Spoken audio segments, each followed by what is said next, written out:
নমস্কার বন্ধুরা, প্রিয় কিচেনে তোমাদেরকে আরও একবার স্বাগত জানিয়ে আজকে চলে এসেছি লাউয়ের একটা নতুন রেসিপি নিয়ে।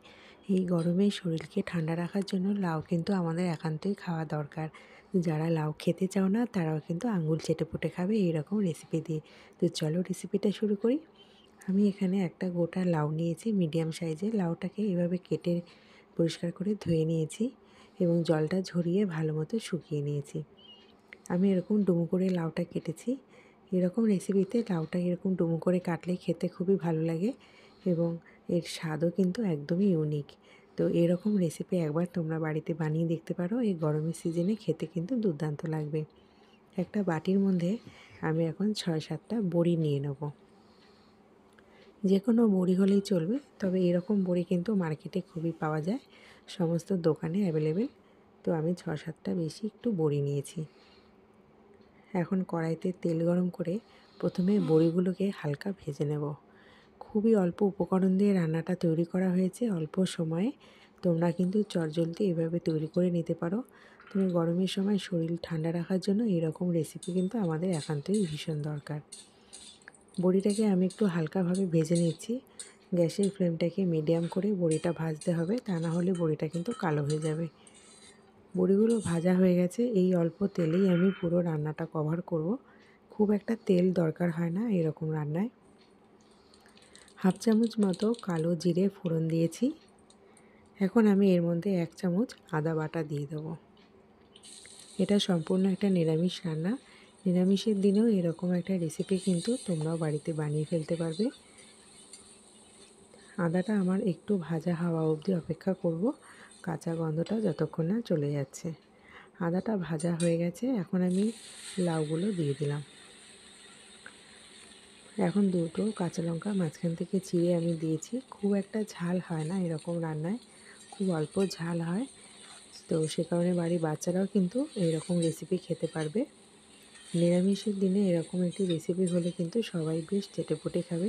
তবে যারা লাউ একদমই পছন্দ করো না, আমি গ্যারান্টি দিয়ে বলছি, এরকম রেসিপি একবার খেয়ে দেখো বন্ধুরা, আঙুল চেটেপুটে খেয়ে নেবে। দিয়ে দিলাম স্বাদ মতো লবণ।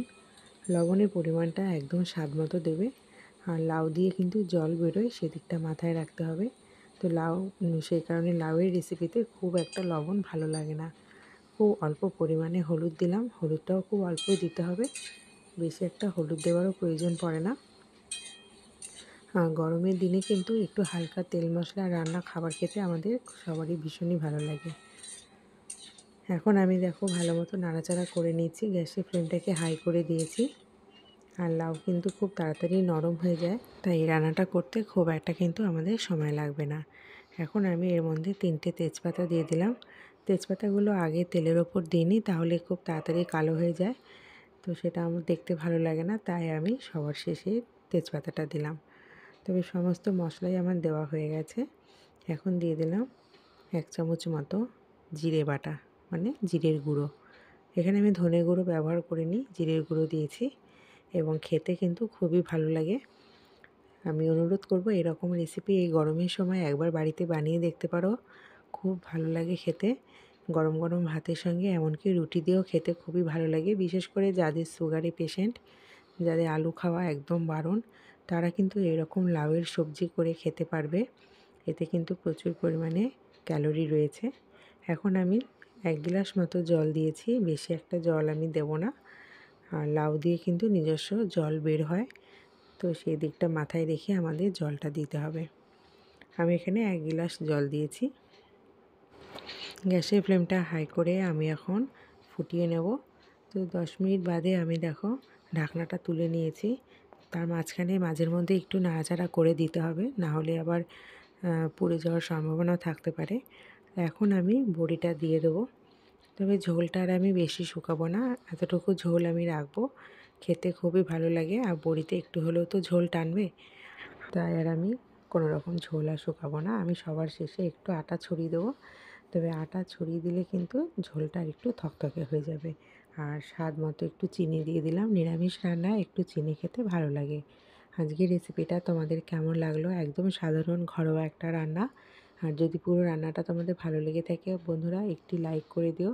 অবশ্যই কমেন্টস বক্সে তোমাদের মতামত জানিও তোমাদের রেসিপিটা কেমন লাগলো। বাড়িতে একবার হলেও ট্রাই করে দেখো, খুব ভালো লাগে খেতে। আর বেশি বেশি করে শেয়ার করে দিও বন্ধুবান্ধব আত্মীয় স্বজনের কাছে। আর নতুন বন্ধু যদি কেউ এসে থাকো তো প্লিজ চ্যানেলটি সাবস্ক্রাইব করে পাশে থাকা বেল বাটনটি প্রেস করে দিও, যাতে এরকম নতুন নতুন ভিডিও আপলোড করা মাত্রই তার নোটিফিকেশান সবার আগে তোমাদের কাছে পৌঁছে যেতে পারে।